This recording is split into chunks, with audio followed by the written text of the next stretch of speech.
وأخلص نيتي دوما لرب واحد ديان بروح ملؤها طهر وقلب كله إيمان. بسم الله الرحمن الرحيم. الحمد لله وكفى وسلام على عباده الذين اصطفى. أما بعد فأعوذ بالله من الشيطان الرجيم. بسم الله الرحمن الرحيم. ومن يرتد منكم عن دينه فيمت وهو كافر فأولئك حبطت أعمالهم في الدنيا والآخرة وأولئك أصحاب النار هم فيها خالدون. صدق الله العظيم.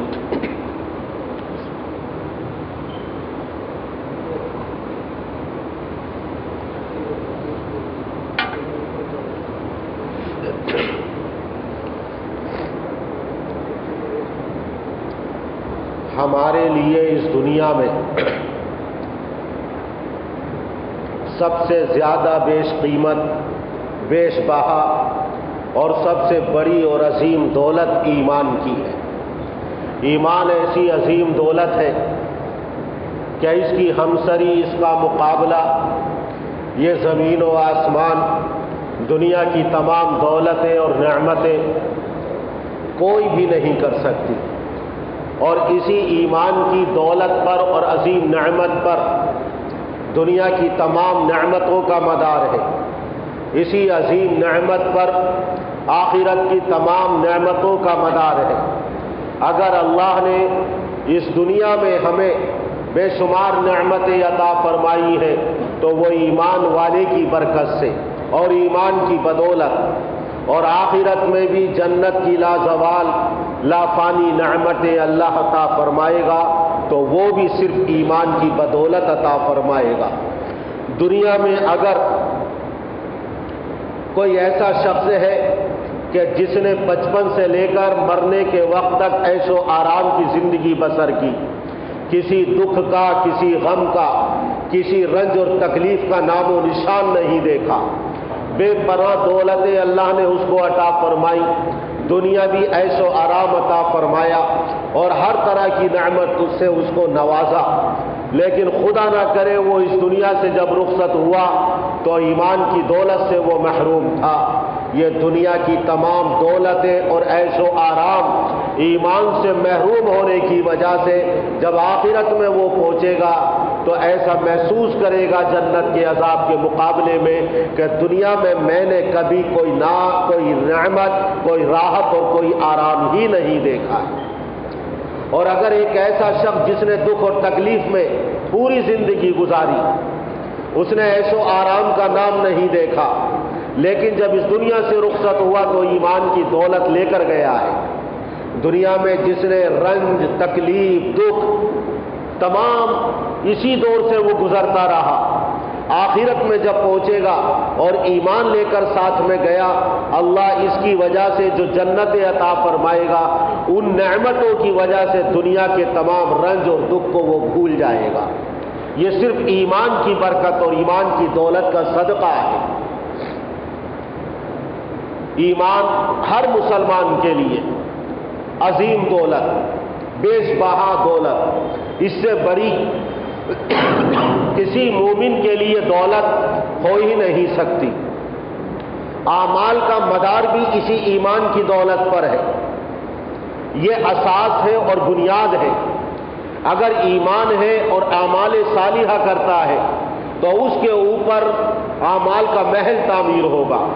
اور دنیا میں کوئی کتنے بھی اچھے اعمال کر لے، لیکن اگر ایمان اس کے پاس نہیں ہے تو پھر اس کے اوپر اعمال کا محل تعمیر نہیں ہو سکتا، اور آخرت میں دنیا میں کیے ہوئے اعمال کا کوئی بدلہ اس کو نہیں ملے گا.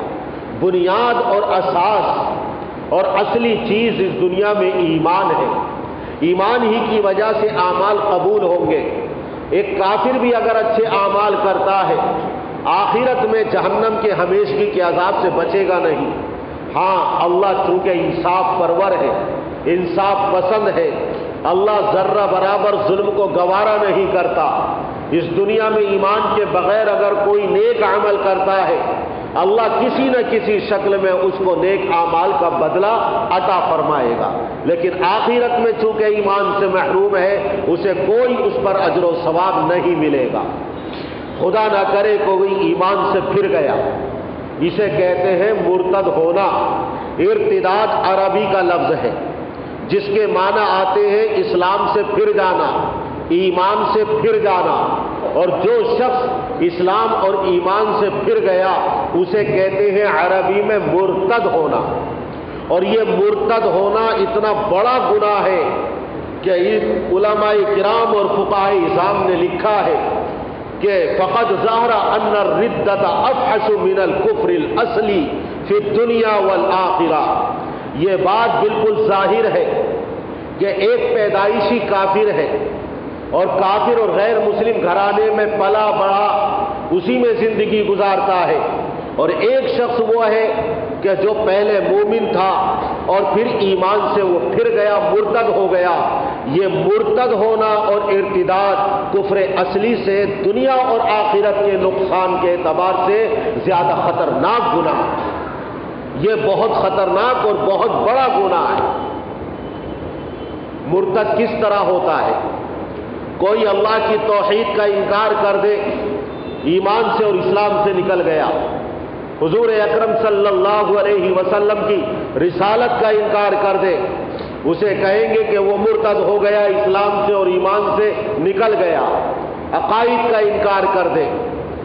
اسی طرح کوئی شخص زبان سے اللہ کی توحید اور حضور اکرم صلی اللہ علیہ وسلم کی رسالت کا تو انکار نہیں کرتا، لیکن کچھ ایسے اعمال اختیار کرتا ہے جو کفریہ ہے اور شرکیاں ہیں، وہ بھی ایمان سے نکل جائے گا اور اسے کہیں گے کہ یہ مرتد ہو گیا۔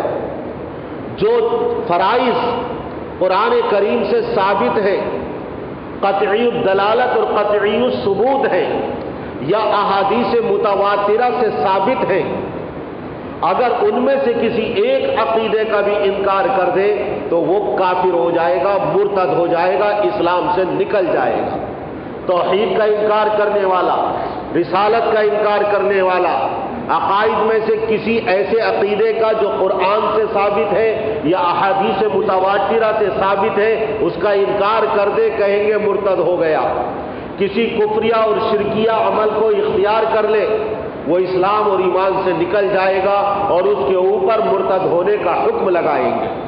اور یہ مرتد کفر اصلی سے خطرناک اور بہت بڑا گناہ ہے۔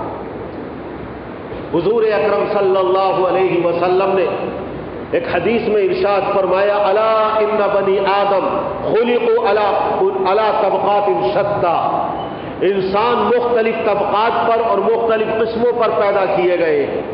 منہم من یولد مؤمنا ویحیی مؤمنا ویموت مؤمنا، ان میں سے ایک وہ انسان ہوتا ہے جو مومن کے گھر میں پیدا ہوا، ایمان کی حالت میں اس نے زندگی گزاری اور ایمان کی حالت میں اس کو موت آئی۔ منہم من یولد کافرا ویحیی کافرا ویموت کافرا، ان میں سے ایک وہ ہے کہ جو کسی غیر مسلم کے گھر میں پیدا ہوتا ہے اور اسی ماحول میں پرورش پاتا ہے اور کفریہ زندگی اختیار کرتا ہے اور کفر پر ہی اپنی زندگی بسر کرتا ہے اور اس کا انتقال بھی کفر پر ہی ہوتا ہے۔ تیسرا آدمی وہ ہے کہ جو مومن کے گھرانے میں پیدا ہوا، منہم من یولد مؤمنا ویحیی مؤمنا ویموت کافرا، ایمان والے کے گھر میں پیدا ہوا، ایمان کی حالت میں اس نے زندگی گزاری، لیکن آخری وقت میں کفر پر اس کا انتقال ہوا۔ اللہ ہم سب کی حفاظت فرمائے۔ بڑا اہم اور نازک مسئلہ ہے۔ 3 قسمیں ہو گئی۔ چوتھی قسم وہ ہے کہ منہم من یولد کافرا ویحیی کافرا ویموت مؤمنا، غیر مسلم کے گھرانے میں پیدا ہوا اور کفر کی حالت میں اور شرک کی حالت میں اس نے زندگی گزاری، لیکن اللہ نے اس کو ایمان کی دولت مرنے سے پہلے عطا فرمائی، اب انتقال ہوتا ہے تو ایمان کی حالت میں اس کا انتقال ہوتا ہے۔ پوری دنیا میں یہ 4 طرح کے لوگ ہیں۔ اس میں سب سے زیادہ خطرے کی بات تیسرے طبقے کے لیے ہے جو اللہ کے رسول صلی اللہ علیہ وسلم نے ارشاد فرمائی کہ ایمان والے کے گھر میں پیدا ہوا، ایمان کی حالت میں پیدا ہوا، ایمان کی حالت میں اس نے زندگی گزاری، لیکن آخر میں ایمان سے محروم ہو گیا اور کفر پر اس کا انتقال ہوا ہے۔ نہایت خطرناک ہے، اس لیے ہر شخص کو اپنے ایمان کا جائزہ لینا چاہیے، اللہ کے بارگاہ میں تجدید ایمان بھی کرتے رہنا چاہیے، ایمان کو تازہ کرتے رہنا چاہیے۔ صحابہ کرام بیٹھتے تھے اور فرماتے تھے کہ آؤ ذرا تھوڑی دیر کے لیے ہم اپنے ایمان کو تازہ کر لیں۔ ہمیشہ اپنے ایمان پر نفاق کا اندیشہ کرتے تھے اور اس بات سے ڈرتے رہتے تھے کہ کہیں ایسا نہ ہو کہ ہمارے اندر نفاق کے جراثیم سرایت کر جائیں، کہیں ایسا نہ ہو کہ انتقال کفر پر ہو جائے۔ اس لیے ہر وقت اللہ کی بارگاہ میں دعا کرتے تھے اور اللہ سے ڈرتے رہتے تھے۔ حضرت ابو دردہ رضی اللہ تعالی عنہ ہمیشہ دعائیں مانگتے تھے اس بات کی کہ اللہ تبارک و تعالی ایمان پر خاتمہ نصیب فرمائے، اور اس بات سے ڈرتے رہتے تھے کہ کہیں ایمان سے محروم نہ کر دیے جائیں اور نفاق زندگی میں نہ آ جائے۔ ان کی بیوی حضرت ام دردہ رضی اللہ عنہا فرماتی ہے کہ حضرت ابو دردہ جب یہ دیکھتے کہ کسی کا انتقال ایمان کی حالت میں ہوا ہے، ایمان پر اس کا انتقال ہوا، تو کہتے خوشی کا اظہار کرتے تھے اور یہ تمنا کرتے تھے کہ کاش میں اس کی جگہ ہوتا اور میرا بھی انتقال ایمان کی حالت میں ہوتا۔ حضرت ام دردہ رضی اللہ عنہا کہتی کہ اے ابو دردہ، جب کسی کا انتقال ہوتا ہے ایمان پر تو تم اس کی جگہ ہونے کی تمنا کرتے ہو، آخر ایسا کیوں؟ تو وہ یہ فرماتے کہ جو مومن ہوگا وہ ہمیشہ خطرہ محسوس کرتا رہے گا اور اپنے ایمان پر کبھی مطمئن نہیں ہو سکتا۔ وہ منافق ہے کہ جو اپنے ایمان پر مطمئن ہونے کی زندگی، اطمینان کی زندگی گزار رہا۔ کیا وہ لوگ جو ایمان والے ہیں اللہ کے منصوبے سے بے خبر ہیں اور مطمئن ہو گئے؟ قرآن کریم میں اللہ نے ارشاد فرمایا کہ اللہ کے منصوبوں سے وہی مطمئن ہوتا ہے جو نقصان اور ٹوٹا اٹھانے والے ہوتے ہیں۔ تو جن کو اللہ نے ایمان کی دولت عطا فرمائی ہے اور اللہ کی شان بے نیازی اور اللہ کی صفت سمدیت ان کے سامنے ہے، وہ ہمیشہ ڈرتے رہتے ہیں اور یہ دعائیں کرتے رہتے ہیں کہ ہمارا خاتمہ اللہ ایمان پر فرمائے۔ اس دنیا میں اگر ضمانت اور گارنٹی ہے تو صرف انبیاء کرام علیہم السلام کے ایمان کی ضمانت اور گارنٹی ہے کہ وہ ایمان پر انتقال ہوگا، ایمان پر ان کا خاتمہ ہوگا۔ انبیاء کرام کے علاوہ نہ انبیاء کے والدین کے ایمان کی ضمانت ہے اور نہ انبیاء کے اولاد کے ایمان کی ضمانت ہے، صرف انبیاء کرام کے ایمان کی ضمانت ہے کہ ان کا خاتمہ بالخیر ہوگا اور ایمان پر خاتمہ ہوگا۔ لیکن آپ جب قرآن کریم کو دیکھیں گے اور احادیث شریفہ میں جو دعائیں مانگی ہیں ان کا تجزیہ کریں گے تو اس نتیجے پر پہنچیں گے کہ جو اللہ کی طرف سے نبی بنائے گئے، جو اللہ کی طرف سے رسول بنائے گئے، ایمان کے علم بردار بنا کر بھیجے گئے اور ایمان پر خاتمہ ان کا یقینی ہے، اللہ کی طرف سے ان کو یہ بشارت دے دی گئی، لیکن اس کے باوجود وہ اپنے ایمان کے بارے میں ہمیشہ اللہ سے دعائیں کرتے رہتے تھے۔ حضرت ابراہیم علیہ السلام جو انبیاء کرام کے باپ ہیں، ابو الانبیاء، جن کا لقب خلیل الرحمن، اللہ کا دوست ہے، حضرت ابراہیم علیہ السلام اللہ کی بارگاہ میں دعا کرتے ہیں وَجْنُبْنِي وَبَنِيَّ أَن نَّعْبُدَ الْأَصْنَامَ، اے میرے پروردگار میری بھی حفاظت فرما اور میری اولاد کی بھی حفاظت فرما اس بات سے کہ وہ بتوں کی پرستش کرے اور شرک کرے۔ دیکھیے حضرت ابراہیم علیہ السلام کتنا اونچا مقام اللہ نے ان کو عطا فرمایا، لیکن اس کے باوجود اپنے ایمان کی حفاظت کی اور سلامتی کی اللہ کی بارگاہ میں دعا کر رہے ہیں۔ وَجْنُبْنِي، میری بھی حفاظت فرما، وَبَنِيَّ، اور میری اولاد کی بھی حفاظت فرما، أَن نَّعْبُدَ الْأَصْنَامَ، کہ بت پرستی اور شرک میں ہم مبتلا ہو جائیں۔ حضرت یعقوب علیہ السلام جلیل القدر اللہ کے پیغمبر ہیں، جن کے باپ بھی نبی ہیں، جن کے دادا بھی نبی ہیں، جن کے چچا بھی نبی ہیں، جن کے بیٹے بھی نبی ہیں، پورا نبوت کا خواندہ ہے اور گھرانہ ہے۔ کسی گھرانے میں اور خاندان میں اگر ایک اللہ والا ایک عالم دین اور نیک شخصیت پیدا ہو جائے تو اس کی نیکی، اس کا تقوی، اس کی وجہ سے نور گھر کے ذرے ذرے میں نظر آتا ہے، چپے چپے میں نظر آتا ہے، گھر کا ماحول دیندار نظر آتا ہے، بددینی کا نام و نشان نہیں ہوتا۔ جس گھر میں خود نبی، باپ نبی، دادا نبی، چچا نبی، بیٹا نبی، وہ گھرانہ کیسا ہوگا آپ اس سے اندازہ لگا سکتے ہیں۔ کیا ان کے بارے میں ہم بت پرستی کا، کفر و شرک کا شبہ بھی کر سکتے ہیں؟ ہرگز نہیں کر سکتے۔ لیکن حضرت یعقوب علیہ السلام کے جب انتقال کا وقت آیا، انہوں نے اپنی تمام اولاد کو جمع کیا، اپنی اولاد کو بھی اور اولاد کی اولاد کو بھی جمع کیا، اور پھر ان سے عہد و پیمان لیا کہ میں تو اس دنیا سے رخصت ہو رہا ہوں، میری پوری زندگی وحدانیت کی تبلیغ میں گزر گئی، ایمان کی دولت سے مالا مال کرنے میں گزر گئی، لیکن یہ بتاؤ کہ تم میرے بعد کس کی پرستش اور کس کی عبادت کرو گے؟ ام کنتم شہداء اذ حضر یعقوب الموت اذ قال لبنیہ ما تعبدون من بعدی قالوا نعبد الہک والہ آبائک ابراہیم واسماعیل واسحاق الہ واحدا ونحن له مسلمون۔ حضرت یعقوب علیہ السلام نے اپنی اولاد سے یہ کہا، میرے بعد تم کس کی عبادت کرو گے؟ اولاد مطیع فرما بردار تھی، وہ بھی نبوت کے خاندان سے تعلق رکھتی تھی۔ ہم آپ کے معبود کی، آپ کے باپ حضرت اسحاق کے معبود کی، آپ کے دادا حضرت ابراہیم علیہ السلام کے معبود کی پرستش کریں گے۔ ہم تو اسی کے مطیع فرما بردار ہیں، ہم تو مسلمان ہیں، اللہ کے سامنے اپنے سر کو خم کرنے والے ہیں۔ حضرت یعقوب علیہ السلام اپنی اولاد کی مرنے کے وقت تک ایمان کی فکر کر رہے ہیں، ان سے عہد و پیمان لے رہے ہیں، ان کو وصیت اور نصیحت کر رہے ہیں کہ تم ایمان ہی کی حالت میں زندگی گزارو اور ایمان ہی کی حالت میں تمہاری موت آئے۔ حضرت ابراہیم علیہ السلام نے بھی یہی فرمایا، وَلَا تَمُوتُنَّ إِلَّا وَأَنْتُمْ مُسْلِمُونَ، تمہاری موت اس حالت میں آنی چاہیے کہ تم کامل مسلمان ہو، کامل مسلمان بن کر زندگی گزارو اور ایمان کی حالت میں تمہاری موت آئے۔ حضرت یوسف علیہ السلام، یہ بھی اللہ کے پیغمبر نبی اور حضرت یعقوب علیہ السلام کے بیٹے ہیں، وہ بھی اللہ کی بارگاہ میں دعا کر رہے ہیں، فاطر السماوات والارض انت ولی فی الدنیا والآخرہ توفنی مسلما والحقنی بالصالحین۔ اے اللہ، تو زمین اور آسمان کا پیدا کرنے والا، تو میرا والی، مددگار اور ناصر ہے، مجھے اسلام اور ایمان کی حالت میں موت دینا۔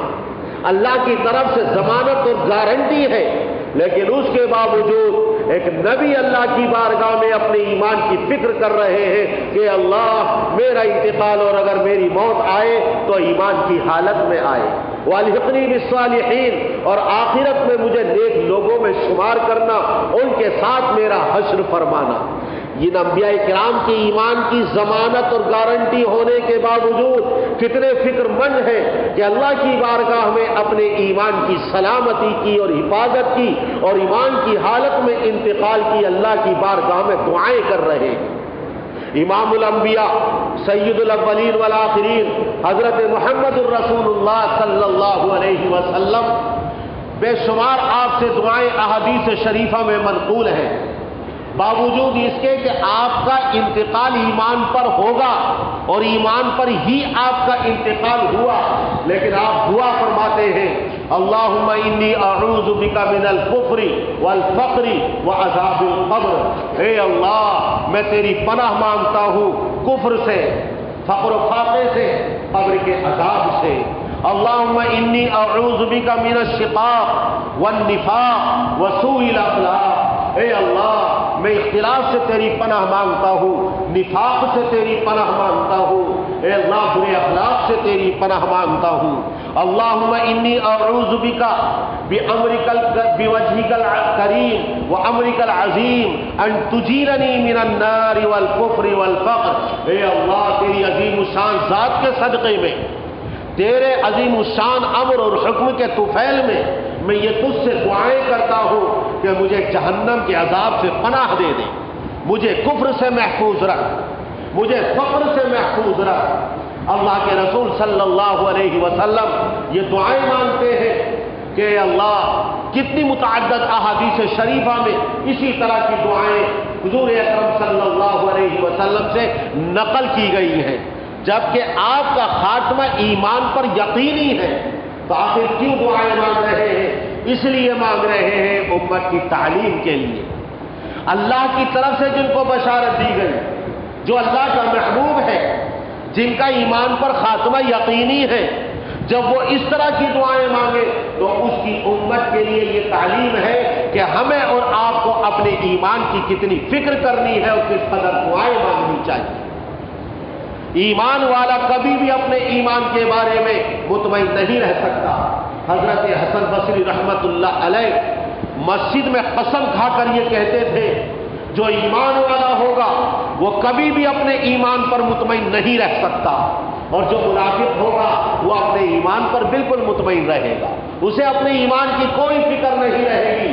ہم اور آپ تو ایمان والے ہیں، اس لیے ہمیں ہمیشہ اپنے اور اپنی نسلوں کے ایمان کی فکر کرنی ہے، دعائیں مانگنی ہے اور نگہداشت بھی کرنی ہے، اور یہ کوشش کرنی ہے کہ ہم جس طرح اپنے ایمان کو بچا کر آخرت میں لے جائیں، اپنی نسلوں کے ایمان کو بھی بچا کر آخرت میں سلامتی کے ساتھ لے جائیں۔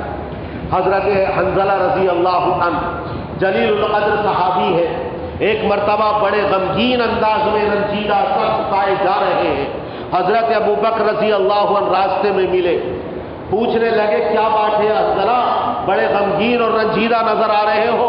کہنے لگے نافق حنظلہ، حنظلہ تو منافق ہو گیا۔ کیا بات ہے، کیسے منافق ہو گئے؟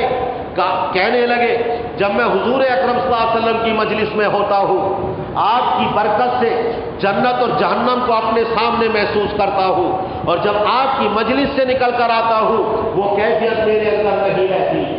باطن کی کیفیت الگ اور ظاہر کی کیفیت الگ، آپ کی مجلس میں کیفیت الگ اور باہر نکل کر کیفیت الگ، یہی تو نفاق ہے۔ میں تو منافق ہو گیا، مجھے اپنے ایمان کا اندیشہ ہے کہ کہیں میرا ایمان تو ضائع نہیں ہو گیا۔ حضرت ابو بکر بھی فکر مند ہو گئے اور کہنے لگے اے حنظلہ یہی کیفیت میں اپنی محسوس کرتا ہوں، آؤ چلو دربار رسالت میں اور آپ کے سامنے عرض کریں گے تاکہ آپ اس کا علاج تجویز فرمائیں۔ دونوں حضرات گئے، حضور اکرم صلی اللہ علیہ وسلم سے عرض کیا تو آپ نے فرمایا حالات مختلف ہوتے ہیں، کبھی یہ حالت رہتی ہے کبھی وہ حالت رہتی ہے۔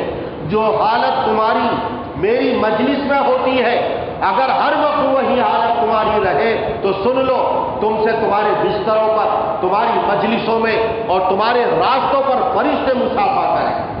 اس لیے تمہاری حالت یہاں الگ رہتی ہے کہ جنت اور جہنم کو محسوس کرتے ہو، اور جب میری مجلس سے چلے جاتے ہو تو وہ حالت نہیں رہتی۔ بہرحال یہ مختلف حالات ہوتے ہیں مومنوں کے، اس سے اپنے ایمان پر تمہیں شک نہیں کرنا چاہیے۔ لیکن اس سے ہمیں یہ پتہ چلا، دیکھو صحابہ اکرام کو اپنے ایمان کی کس قدر فکر تھی۔ ایک جنازے میں حضرت عمر فاروق رضی اللہ عنہ تشریف لے گئے، حضرت حذیفہ ابن الیمان نے حضرت عمر کو الگ کر دیا کہ آپ اس نماز جنازہ میں شریک نہیں ہوں گے۔ کیوں؟ کہ اللہ کے رسول نے جن منافقین کی فہرست مجھے دی ہے، نام بتائے ہیں، ان منافقین میں سے یہ ایک منافق ہے، آپ اس میں شرکت نہیں کریں گے۔ شرکت نہیں کی، اور پھر قسم دے کر حضرت حذیفہ ابن الیمان سے حضرت عمر فاروق پوچھتے ہیں ذرا یہ بتا دو کہ میرا نام تو منافقوں کی فہرست میں اللہ کے رسول نے نہیں بتایا ہے، جن کے بارے میں اللہ کے رسول نے یہ فرمایا کہ اگر نبوت کا دروازہ بند نہ ہوتا میرے بعد حضرت عمر نبی بنتے، جن کی زبان پر اللہ نے حق کو جاری فرما دیا ہے، جب بولتے ہیں حق بولتے ہیں۔ قرآن کریم میں تقریباً 22 مقامات ایسے ہیں کہ اللہ نے حضرت عمر کی تائید میں آسمانوں سے قرآنی آیات نازل فرمائی ہے، جن کے بارے میں جنت کی بشارت دی ہے، شہادت کی بشارت دی ہے، جو جنتی ہے، لیکن اپنے ایمان کی اس قدر فکر کر رہے ہیں کہ حضرت حذیفہ سے پوچھتے ہیں ذرا بتا دو میرا نام تو اللہ کے رسول نے شمار نہیں کیا ہے۔ یہ ہے ایمان والے کی شان کہ ہر وقت ہمیں اپنے ایمان کو ٹٹولنا ہے، اپنے ایمان کی فکر کرنی ہے، اپنے ایمان کو بچانا ہے اور اپنی نسلوں کے ایمان کو بھی بچانا ہے۔ سب سے عظیم دولت یہی ہے. اگر اس سے محرومی ہو گئی ہماری اولاد کی، آخرت میں سوائے ہمیشگی کے عذاب کے کچھ بھی نہیں ملے گا. حضرت سفیان ثوری رحمت اللہ علیہ اپنے وقت کے محدث ہیں، فقیہ ہیں، اللہ والے ہیں. انتقال کا جب وقت آیا تو زاروں قطار رونے لگے، اور کسی نے پوچھا کیوں رو رہے ہو؟ کیا اپنے گناہوں کی وجہ سے رو رہے ہو؟ انہوں نے تھوڑی سی مٹی اٹھائی اور یہ کہا خدا کی قسم میرے گناہ اس مٹی کے وزن سے بھی زیادہ نہیں ہے، مجھے اپنے گناہوں کا خوف نہیں. یعنی یہ کہنا چاہتے ہیں کہ میرے نامہ اعمال میں جہاں تک میں سمجھتا ہوں گناہ نہیں ہے، ہمیشہ اللہ کی اطاعت اور فرما برداری میں نے کی ہے، لیکن مجھے اس بات کا اندیشہ ہے کہ کہیں ایسا نہ ہو کہ آخری وقت میں ایمان سے میں محروم ہو جاؤں. اس لیے رو رہا ہوں کہ اللہ میرے ایمان کی حفاظت فرما، میرے ایمان کی سلامتی عطا فرما. حضور اکرم صلی اللہ علیہ وسلم دعائیں مانگتے تھے، اللہم احفظنی بالاسلام قائما واحفظنی بالاسلام قاعدا واحفظنی بالاسلام راقدا. اے اللہ کھڑے ہونے کی حالت میں میرے اسلام کی حفاظت فرما، بیٹھے ہونے کی حالت میں اسلام کی حفاظت فرما، سونے کی حالت میں میرے ایمان کی حفاظت فرما. حضور اکرم صلی اللہ علیہ وسلم نے قیامت کی علامتوں میں سے یہ ایک علامت ارشاد فرمائی کہ ایک زمانہ ایسا میری امت پر آئے گا قرب قیامت میں، یصبح مؤمنا و یمسی کافرا او یمسی مؤمنا و یصبح کافرا. صبح ایمان کی حالت میں ہوگی، شام کفر کی حالت میں گزارے گا، شام کو مومن ہوگا، صبح کو کافر ہو جائے گا. آج اس کا منظر ہم اپنی آنکھوں سے دیکھ رہے ہیں. ہمارے بچے صبح کو جب جاتے ہیں ایمان کی حالت میں ہم رخصت کرتے ہیں، لیکن جب واپس آتے ہیں تو اس بات کی ضمانت اور گارنٹی نہیں ہے کہ وہ ایمان کی سلامتی کے ساتھ واپس آئے ہوں. ہو سکتا ہے وہ کفر لے کر آئے اور کفر کی حالت میں آئے ہوں. ہمارے بچے جہاں مخلوط تعلیم حاصل کر رہے ہیں، جن دہلیوں کے کالج، اسکول، یونیورسٹی میں، اور جن غیر مسلموں خدا فراموش لوگوں کے تعلیمی اداروں میں تعلیم حاصل کر رہے ہیں، جہاں کفریہ شرکیہ اعمال سکھائے جاتے ہیں، جہاں توحید پر ڈاکہ ڈالا جاتا ہے، جہاں ایمان کو چھینا جاتا ہے، ہم اپنے بچے کو تو ایمان کے ساتھ رخصت کرتے ہیں، لیکن وہاں جا کر وہ جو اعمال کفریہ شرکیہ کرتا ہے تو وہ اس کفر اور شرک کو ہمارے گھر میں لے کر واپس آتا ہے. صبح ایمان کی حالت میں گیا تھا، اب واپس جب آ رہا ہے تو وہ کفر کی حالت میں آ رہا ہے. حضور اکرم صلی اللہ علیہ وسلم نے ایک حدیث میں ارشاد فرمایا کہ جس طرح عرب کے لوگ گروہ در گروہ بڑی تعداد میں ایمان میں داخل ہوئے، ایک زمانہ ایسا آئے گا اسی طرح ایمان سے نکلیں گے. گروہ در گروہ، فوج کے فوج مرتد ہوں گے اور ایمان سے نکلیں گے. آئے دن آج ہم خبریں پڑھ رہے ہیں، لوگ ایمان سے نکل رہے ہیں، لوگ مرتد ہو رہے ہیں.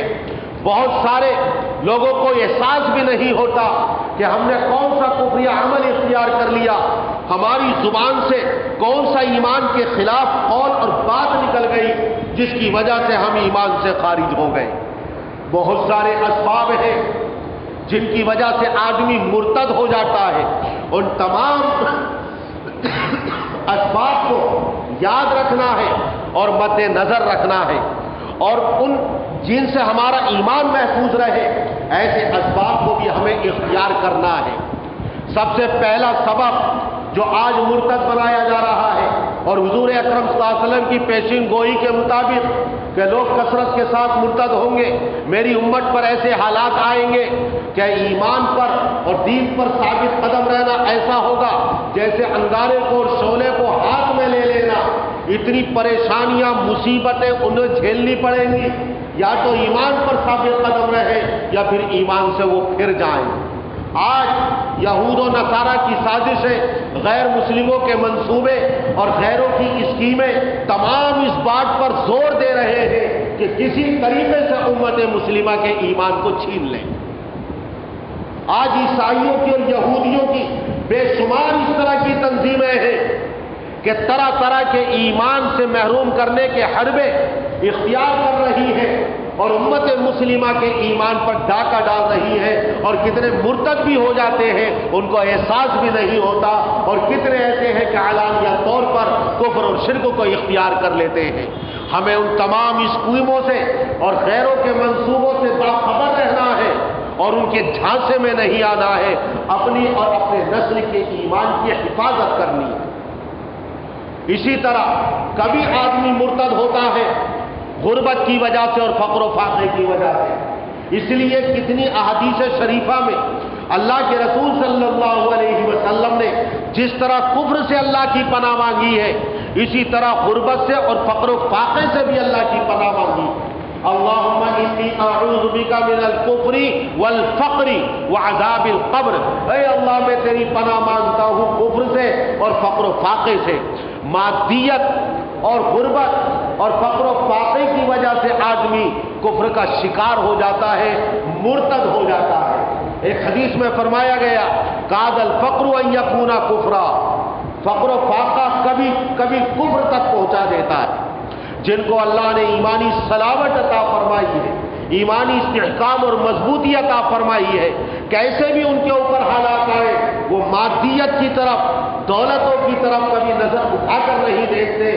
وہ یہ سوچتے ہیں کہ یہ ایمان ہماری اتنی عظیم دولت ہے کہ دنیا اور آخرت کی نعمتیں بھی اس کا مقابلہ نہیں کر سکتی۔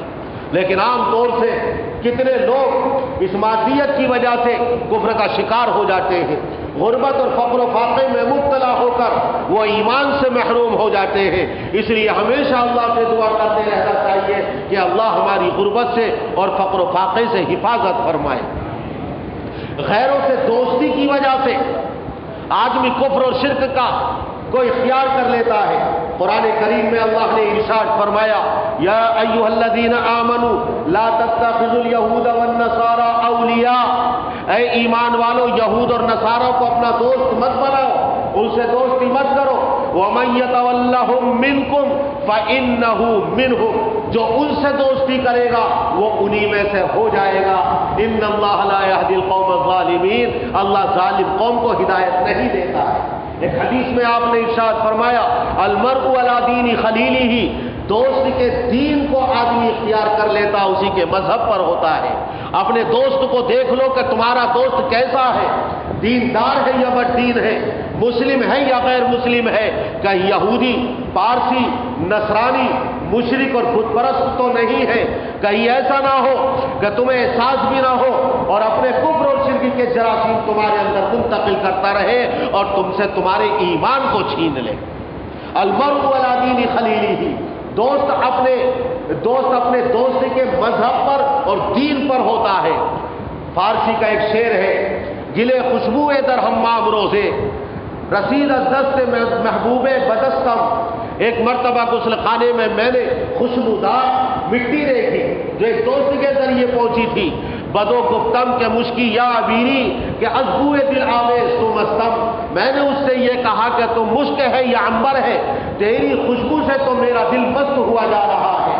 بگفتہ من گلے نا چیز بودم ولیکن مدت باگل نشستم، جمال ہم نشی من در اثر کر وگرنہ من ہما خاکم کے ہستم، کہ میں تو وہی، اس نے یہ کہا میں ایک ناچیز مٹی ہوں جس کو پیروں سے پامال کیا جاتا ہے، رودا جاتا ہے، لیکن ایک زمانے تک میں نے پھول کی خوشبو اختیار کی ہے اور میرے ہمنشین نے، میرے دوست نے میرے اندر ایسا اثر کیا کہ مجھے بھی خوشبودار بنا دیا۔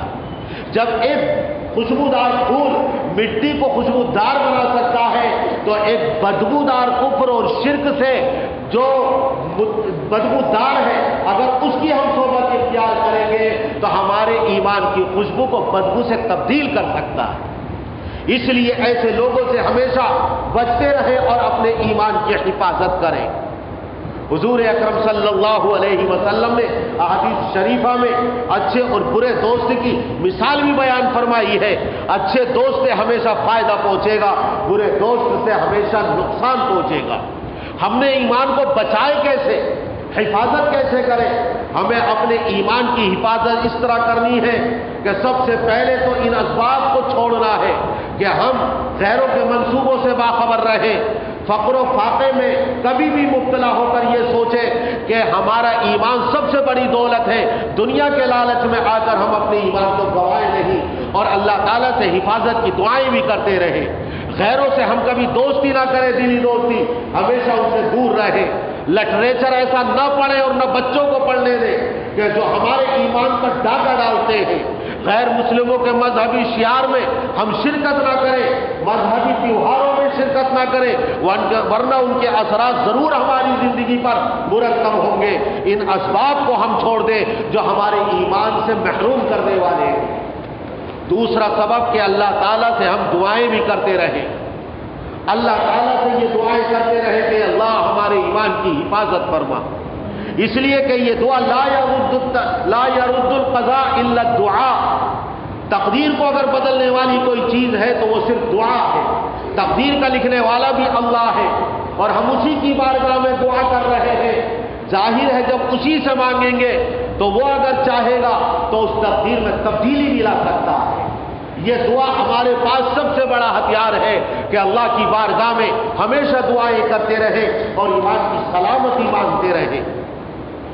نمازوں کے پابند رہیں، اس لیے کہ نماز کی ہر رکعت میں سورہ فاتحہ پڑھی جاتی ہے اور اس میں ایک دعا مانگی جاتی ہے، اہدنا الصراط المستقیم، اے اللہ ہمیں صراط مستقیم کی ہدایت عطا فرما۔ ہر رکعت میں، 5 وقتہ نمازوں میں، پھر سنن اور نوافل پڑھتے ہیں فرائض کے علاوہ، جب بار بار اللہ سے ہم دعائیں کریں گے، اور قاری عارف جمال صاحب سے یہ درخواست ہے کہ وقت نکال کر سورہ فاتحہ کا ترجمہ اور مطلب بھی آپ حضرات کو بتا دیں، تاکہ جب سورہ فاتحہ پڑھی جائے تو اس کے معنی، اس کے مطلب اور اس کا ترجمہ آپ کے ذہن میں رہے، اور پھر دل سے پڑھیں، دل کے جذبات سے پڑھیں، اور وہ دعائیں اہدنا الصراط المستقیم صراط الذین انعمت علیہم، اے اللہ ہمیں صراط مستقیم کی ہدایت عطا فرما، ان لوگوں کا راستے پر چلا جن پر تو نے انعام فرمایا ہے، جو منعم علیہم ہے۔ یہود اور نصارہ کا راستہ نہیں چاہیے کہ جن کے اوپر تیرا غضب نازل ہوا اور جو صراط مستقیم سے گمراہ ہو گئے ہیں۔ تو نماز پابندی کے ساتھ جو پڑھے گا کبھی مرتد نہیں ہو سکتا۔ ایک سبب اپنے ایمان کی سلامتی اور حفاظت کا یہ ہے کہ صاحب نسبت بزرگوں سے اپنا تعلق قائم کر لو، اہل اللہ سے اپنی نسبت جوڑ لو، علماء کے دامن کو جوڑ، علماء متبع سنت ہیں، ان کے دامن کو مضبوطی سے پکڑ لو۔ علماء، صلحاء اور اولیاء کرام سے تعلق رکھنے والا کبھی بھی ایمان سے محروم نہیں رہ سکتا، کیونکہ حضور اکرم صلی اللہ علیہ وسلم کا یہ ارشاد ہے، ہم الجلساء لا یشقی جلیسہم، ان سے تعلق رکھنے والا، ان کی مجلسوں میں بیٹھنے والا، ان کا ہم نشین کبھی بھی ایمان سے محروم ہو نہیں سکتا، بدقسمت ہو نہیں سکتا ہے۔ قدم قدم پر آپ ان سے رہنمائی حاصل کریں گے اور وہ رہنمائی کریں گے، انشاءاللہ ایمان محفوظ اور سلامت رہے گا۔ جتنے لوگ مرتد ہوتے اور ایمان سے پھرتے ہیں وہ لوگ ہیں جن کا اہل اللہ سے تعلق نہیں، صلحاء سے تعلق نہیں، علماء سے تعلق نہیں، اپنی عقل سے، اپنے دماغ سے دین کو سمجھتے ہیں اور اپنی گھوڑے دوڑاتے ہیں، قیاس آرائیہ کرتے ہیں۔ غیر مسلم جب شکوک و شبہات پیدا کرتے ہیں، اسلام پر جب اعتراض کرتے ہیں، ان کے پاس اس کا کوئی جواب نہیں ہوتا، شک و شبے میں شروع میں مبتلا ہوں گے اور ایک مقام وہ آئے گا کہ ایمان ہی کو خیر آباد کہہ دیں گے۔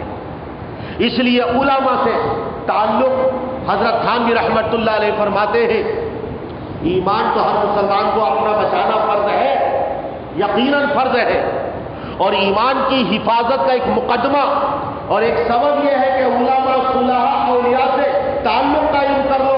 حضرت تھانوی رحمت اللہ علیہ نے یہ لکھا ہے کہ میں یہ کہتا ہوں کہ علماء، صلحاء اور اولیاء سے تعلق قائم کرنا یہ بھی فرض ہے، اس لیے کہ اس سے ایمان تمہارا محفوظ اور سلامت رہے گا۔ ہر ایسی چیز سے اپنی اولاد کو بچائیں جو ایمان پر ڈاکہ ڈالے۔ خاص طور سے ایمان کی سلامتی کا ایک سبب یہ بھی ہے کہ ہم اپنے بچوں کو جن تعلیمی اداروں میں بھیج رہے ہیں، یہ دیکھ لیں کہ وہ تعلیمی ادارے کن لوگوں کے ہیں اور کن استادوں سے، ٹیچرز سے ہمارے بچے تعلیم حاصل کر رہے ہیں۔ اس لیے کہ جیسا استاد ہوگا، اگر آپ ایک کافر مشرک کو قرآن کی تفسیر پڑھانے کے لیے دے دیں، وہ قرآن میں بھی کفر و شرک بچوں کو پڑھا دے گا. اور ایک عالم دین کو اگر آپ گیتا اور رامائن پڑھانے کے لیے دے دیں تو وہ اس میں بھی اللہ کی توحید کا اور رسول اللہ کی رسالت کا سبق پڑھا دے گا. اس لیے آپ اپنے استاد بچوں کو جب کسی کے حوالے کریں تو یہ دیکھیں کہ اس کے ایمان کا پیمانہ کیا ہے اور ایمانی اعتبار سے کتنا وہ اعلیٰ درجے کا ہے. اگر وہ مومن ہے اور کامل ایمان والا ہے، تمہارے بچے کا ایمان سلامت رہے گا. لیکن اس کے ساتھ ساتھ اس سے پہلے بچوں کو مکاتب میں بھیجیں، مدرسے میں بھیجیں، اور جب اس عقائد کے اعتبار سے، ایمانیات کے اعتبار سے اور دین کے اعتبار سے مضبوط ہو جائے گا، اسکول میں جائے، کالج میں جائے، یونیورسٹی میں جائے، کبھی بھی اپنے ایمان کو گنوانے والا نہیں ہوگا، بلکہ دنیا کو ایمان کا سبق پڑھانے والا ہوگا. آج جو سب سے زیادہ فکر کی بات ہے وہ یہ ہے، ہماری بچیاں اور ہمارے بچے ارتداد کی لہر میں جا رہے ہیں، ارتداد کا شکار ہو رہے ہیں، چاہے وہ عشق کے جنون میں، چاہے مادیت اور دولت کے نشے میں، یا جوانی کے نشے میں آج ایمان سے مرتد ہو رہے ہیں اور پھر رہے ہیں. یا اس وجہ سے کہ وہ انہی تعلیمی اداروں میں تعلیم حاصل کر رہے ہیں جہاں مخلوط تعلیم دی جاتی ہے، لڑکے اور لڑکیاں ایک ساتھ تعلیم حاصل کر رہے ہیں، یا ان اداروں میں وہ تعلیم حاصل کر رہے ہیں کہ جن کے ذمہ دار وہ بت پرست ہیں، غیر مسلم ہیں، جہاں ایمان کا ذرہ بھی آپ کو نہیں ملے گا. ظاہر ہے ہمارا بچہ صبح کو ایمان کی حالت میں جائے گا، شام کو کفر کی حالت میں لوٹ کر آئے گا. اگر ہماری بچیاں یا ہمارے بچے ایسی جگہ ملازمتیں کر رہے ہیں جہاں ایمان سلامت نہیں ہے اور غیروں کے ساتھ اختلاط ہے اور دوستیاں ہیں، تو قرآن کریم کی آیت میں نے پڑھی، حدیث آپ کے سامنے تلاوت کی، ان سے دوستی کے نتیجے میں ہمارے بچے اور بچیاں ایمان کو گنوا رہے ہیں. اگر آج ہم نے اپنے بچے اور بچیوں کے ایمان کی فکر نہ کی تو یقین جانیے میدان محشر جب برپا ہوگا تو آپ کو پکڑ کر اللہ کے سامنے وہ پیش کریں گے اور یہ کہیں گے ہمارے پروردگار، یہ ہمارے بڑے تھے، یہ ہمارے ذمہ دار تھے، انہوں نے ہمیں روکا نہیں، ٹوکا نہیں، رہبری نہیں کی، نگہداشت نہیں کی، ہم نے تو ان کی پیروی کی جہاں انہوں نے چاہا وہاں بھیجا اور ہم وہاں گئے. اے اللہ ان کو دوگنا عذاب دے، ان کے اوپر لعنتیں برسا. اس دنیا میں میرے آقا نے یہ پیغام سنا دیا، کلکم راعٍ و کلکم مسئول عن رعیتی، تم میں سے ہر شخص محافظ اور نگہبان ہے اپنے ماتحت لوگوں کا. آدمی کو اللہ نے اپنی بیوی کا نگہبان اور محافظ بنایا. الرجال قوامون علی النساء، بچے اور بچیوں کا ماں باپ کو نگراں اور محافظ بنایا ہے. اگر آج وہ ہماری لاپرواہی اور غفلت کی وجہ سے ایمان سے محروم ہو رہے ہیں، ارتداد کا شکار ہو رہے ہیں، غیروں کے ساتھ راہ فرار اختیار کر رہے ہیں اور ہم اس سے غافل رہے تو آخرت میں کوئی عذر بھی اللہ کے سامنے چل نہیں سکے گا. سب سے عظیم دولت، سب سے بیش بہا نعمت اس دنیا میں اگر ہے تو وہ ایمان کی ہے.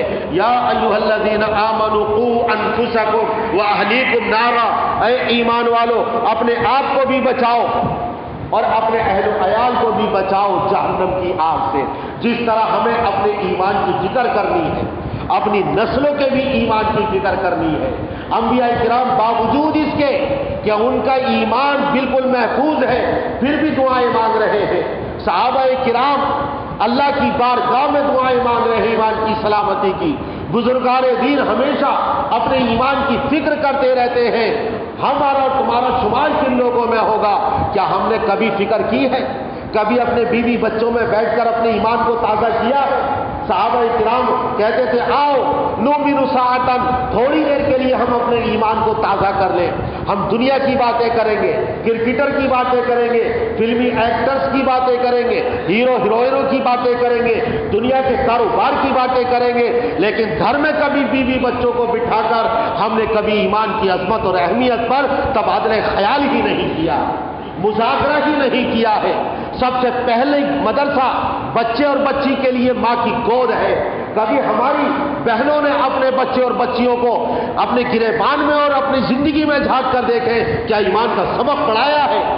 یہ باپ مسجد سے نماز پڑھ کر گیا ہے اور اس کے اولاد نماز سے دور رہی، بیوی بچے نمازوں سے غافل رہے، کبھی گھر میں اس بات کی فکر کی ہے؟ کبھی بٹھا کر پیار اور محبت سے ان کو وعیدیں سنائی ہیں، اللہ کی اطاعت اور فرما برداری پر جنت کی بشارتیں سنائی ہیں، ایمان کی اہمیت اور عظمت پر کبھی مذاکرہ اور تبادلہ خیال کیا ہے؟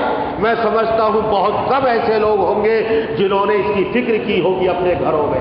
اس لیے آج فکر کر لیں اس سے پہلے کہ وہ مقام آئے اور وہ دن آئے جس میں سوائے پچھتاوے کے کچھ بھی حاصل نہیں ہوگا۔ اللہ تبارک و تعالی عمل کی توفیق عطا فرمائے۔ همتي دوما وتسبق خطوتي الأزمان، فوقتي لا أضيعه بما يفضي إلى الخسران، وكفي لا يفارقها أداء